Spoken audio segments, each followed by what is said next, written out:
And tonight we're hearing from the Napa teenager who was nearly killed in Sunday's quake. Andria Borba has his story. Andria? Well, Liz, he was nearly crushed by a fireplace. He's got the plates and screws in his pelvis to prove it, and tonight he's telling this story. From trapped under this collapsed fireplace to recovering in a hospital bed in Sacramento, 13-year-old Nicholas Dillon is the most famous and severely injured survivor of Sunday's quake. I'm okay. I'm hanging in there. I have ups and downs. Nicholas was having a sleepover with friends in his living room when the shaking began at 3:20 in the morning. I felt the first jolt of the earthquake.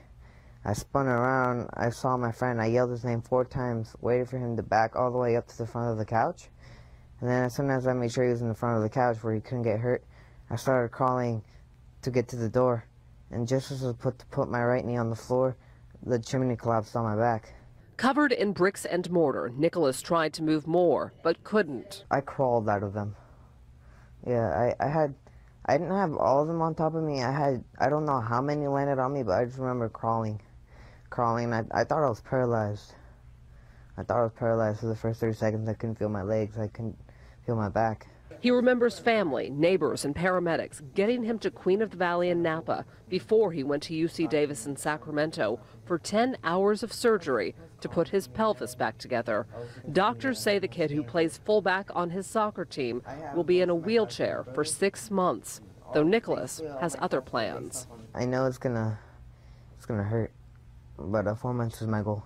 Nicholas says he's lucky, very lucky. My head was facing the chimney. And if I haven't moved, all those bricks would have collapsed on my face. If I would have slept through the thing, I either would have had several injuries to my face, or it will be quite some time before Nicholas is able to get back to school. But you see this pile of junk behind me, Liz? Well, this is the front of Napa Union High School. Initially, the city said, hey, come drop off your damaged goods here. That stuff damaged from the earthquake. Well, people have been dropping it off here for days on end now. It's piling up. They're saying stop, because guess what? These kids go back to class tomorrow, and this pile of junk is what they're facing. Yeah, it's quite a mess there. Well, I'm so glad to see that he's doing so much better.